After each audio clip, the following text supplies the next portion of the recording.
Romanos capítulo 5, versículo 2, a partir do grego koine, análise palavra por palavra. A primeira que queremos destacar, na verdade, é esta aqui. De. De foi traduzido por quem? A ideia é por meio de quem? De é uma referência aqui a Jesus Cristo quando a gente analisa o texto e contexto. Na sequência, nós temos uma palavra que vai ter um som aspirado.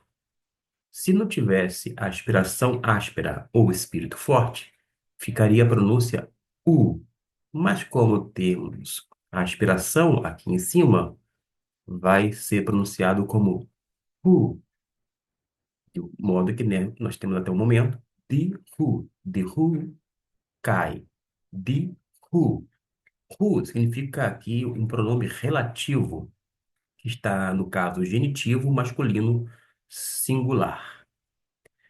Quando você vai para o outro termo, nós temos cai, que é uma conjunção, e também temos um artigo, then, e vamos para esta palavra que pode ser traduzida como acesso, da forma que foi aqui, ó. Acesso é esta que se encontra aqui. Vou pronunciar de uma forma pausada para que você possa se familiarizar com a pronúncia. Prosagogen. Prosagogen. Prosagogen significa acesso, vem de prosagoge, que tem essa ideia de acesso, está na forma substantivo acusativo, feminino singular, e a ideia é justamente essa, de acesso por quem, ou seja, por meio de quem, obtivemos também acesso, no caso, o nosso acesso. E quando a gente analisa na sequência, esse acesso é prós, porque a palavra prosagogen vem de prós. Vou aqui destrinchar o termo. Prós significa o quê? Para. E ago significa conduzir. Por isso que você traduz como acesso. Porque prós, ago, ou seja, vem destes dois vocábulos gregos. Para conduzir. E se é desta maneira, significa que é um acesso. Ou seja, a ideia aqui é de uma introdução à presença real.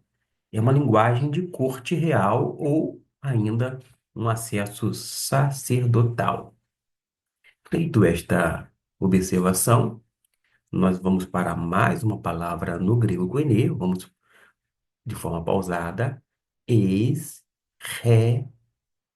kamen, esrekamen, que a tradução é obtivemos, ou ainda temos tido, vem do termo erro, verbo ter. Da forma que se encontra aqui, está no perfeito, ativo, indicativo e na primeira pessoa do plural. O perfeito aqui enfatiza o resultado permanente. É isto que está sendo dito através do apóstolo Paulo. Esta palavrinha, tepistei, vou deixar tudo junto aqui, tepistei. Pistei vem de pistes, fé, se encontra entre colchete, você vai observar aqui, porque é uma variante textual. Em alguns manuscritos, tepistei está ausente, mas aqui a ideia traduzindo é pela fé, da forma como foi aqui, ó, pela fé, tá ok? Vamos prosseguir, porque nós temos ainda pela fé, vou chamar atenção para Harim, porque Harim pode ser pronunciado como Karim, fique à vontade, mas, como eu disse, eu pronuncio com o som de CH alemão. Harim, neste caso. tradução é graça, conforme está aqui, ó, graça. Acontece que, dentro dessa morfologia, harem está na forma acusativa feminino plural. E qual é a ideia? É que é um estado contínuo de favor divino. Não é simplesmente Deus agraciar a pessoa e pronto, acabou. Não, ele continua agraciando com esse favor do eterno. Temos agora uma palavra que a gente precisa atentar, que eu vou destacar devido à importância. Estecamen. Estecamen. Estecame. Vai estar significando estamos firmes, conforme foi traduzido aqui, ó. Estamos firmes. Logo, uma palavra no grego precisou ser utilizada duas no português. Porque as pessoas acham que traduzir a Bíblia literalmente é traduzir palavra por palavra. Pelo contrário, mesmo tendo uma equivalência formal, que é aquele aspecto mais literal, alguém vai dizer ao pé da letra, mesmo assim, você já está observando que não é bem como se diz no popular. Ao contrário, quando você vai para o texto bíblico, você verifica estes detalhes. Mas Stekamen, que estamos firmes, significa, vou dizer assim, essa ideia de posição estabelecida e contínua. Há sempre uma coerência, é algo contínuo, tá bom? Não é a pessoa que está firme agora, no dia seguinte já não está mais. Pelo contrário, a gente não encontra isso na Bíblia. Está na forma perfeita, Stekamen, deixa eu colocar aqui agora grifado ou destacado. Forma perfeita, ativa, indicativo da primeira pessoa do plural. Uma outra palavra cai a conjunção, algumas eu não vou tratar, cai a conjunção. Aqui temos en, no, foi traduzido como na. Aqui é é um artigo feminino, foi traduzido aqui como na qual, né? Uma referência a isto. Mas a palavra agora que nos interessa é esta aqui, ó. Vou destacar de forma pausada. Calhómeta. Calhómeta. Se você pronunciar esta letra ao invés do som do CH alemão, ficaria calcómeta. Mesmo adotando uma pronúncia, eu sei a diferenciação, eu sei que outras pessoas vão utilizar de outra maneira, mas lembrando que o grego bíblico é uma língua morta, não é mais utilizado na conversação. Desta forma, você pode ficar muito tranquilo, tá bom? Calhómeta significa nos gloriamos. Por quê? Está no presente, mas na voz média, indicativo, primeira pessoa do plural. E qual é a nuance? É uma vai nos gloriar, ou seja, vai nos gloriar, nos gloriemos ou ainda nos gloriamos, mas como assim? É uma exultação confiante. E, e gloriemo-nos na esperança, claro que é da glória de Deus, mas aqui nos gloriemos como é uma exultação realmente confiante, né? Aquela exultação, né, de ombros caídos, nada disso não. A pessoa é, se gloria realmente na esperança da glória de Deus. E por falar em esperança, nós temos aqui o EP, em termos de pronúncia, vamos para Eupide. Eupide, porque é justamente a palavra esperança. Vem de elpis. A palavra esperança é elpis, mas vem aqui dentro dessa questão etimológica, vem de elpis. Está no dativo feminino singular. Temos teis, um artigo, e esta palavra, doxes. Doxes, da onde vem de doxa, glória. Aqui foi traduzido realmente como glória. A ideia aqui é de um compartilhamento escatológico da glória divina. É isto que nós aprendemos com a palavra de Deus.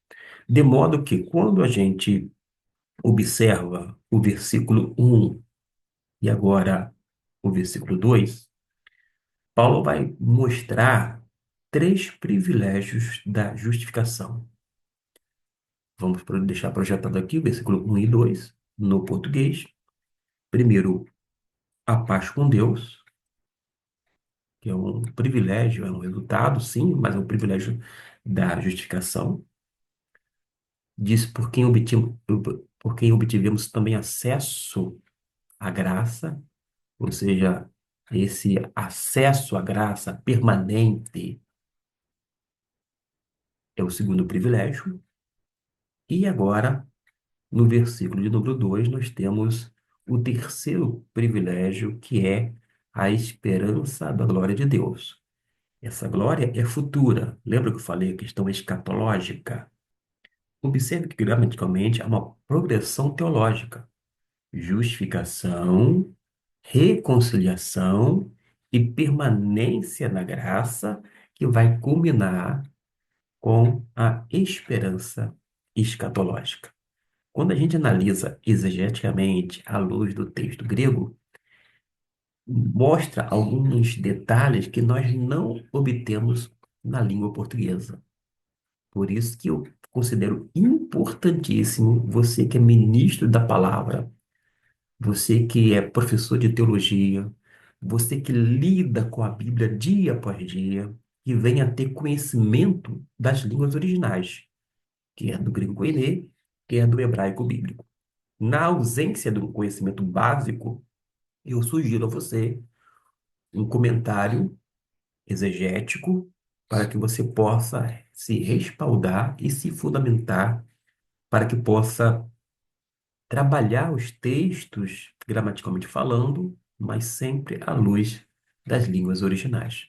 Se você está apreciando esta forma exegética de apresentação, versículo por versículo, temos aqui até o momento dois versículos analisados, versículo 1 e 2. Vamos fazer mais três vídeos sobre o versículo 1, sobre o versículo 3, outro 4 e, por fim, o versículo 5, para que você venha apreciar, mas também ter essa degustação e, quem sabe, se reportar para o grego bíblico através da playlist deste canal e aprender.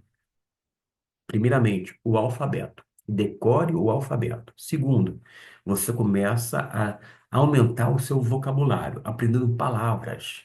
Logos significa palavra. Blepo é o verbo ver, e assim por diante. Você acumulou palavras, em termos de formando um bom vocabulário, você já começa a ter condições de ler de uma forma mais rápida, não apressada, mais rápida, porque quando você se deparar, por exemplo, com pistéus, você já vai ter uma ideia que vem de pistes, que vai associar com fé. Se você ah, lê aqui prós, já sabe que é algo em direção a ou diante de. Se você bate os olhos e verifica isso, você já identificou com a palavra Jesus. Você não precisa ir lá no dicionário, no léxico procurar. Se você vê aqui o Cristo, você já vai compreender que se refere a Cristo, que é um título com equivalência messiânica. Quírio, aqui está Quírio. Quírio, você vai ver que Quírio é Senhor. Ou seja, você vai aprender que ton é um artigo neutro, é verdade. Tem um artigo masculino, feminino e neutro. E assim por diante. Logo, quando você for para o texto e verificar cai, é uma conjunção. E, mas também pode ser colocada como também. Mas você vai aprendendo, você vai formando o vocabulário, agregando mais e mais palavras, e à medida que você bate os olhos, você vai então saber. Quer ver um exemplo? Eu falei aqui agora há pouco, pistéus, que vem de fé. Quando você bateu os olhos aqui em pistei, você já sabe que está relacionado à fé. Percebeu como é importante você atentar? Harim, bateu os olhos em Harim, deixa eu colocar aqui, bateu os olhos em Harim, já sabe que está relacionado aqui à graça de Deus. Por isso, que envolve esse favor divino de uma forma contínua, porque Deus está sempre em ação e não de uma maneira estática, com X, de uma forma parada, inerte. Ao contrário, é uma graça, digamos, dinâmica, está sempre em ação a favor de nós, porque Deus é sobremodo gracioso. Espero, uma vez mais, não por repetição, que tenha gostado. E se você gostou, você pode compartilhar com alguém. Quem sabe também esta venha começar a olhar o grego bíblico não daquela forma como se fosse um bicho-papão, mas começar a admirar a língua, que não é mais falada, é verdade, mas aprender a partir dela várias coisas importantíssimas sobre a palavra de Deus.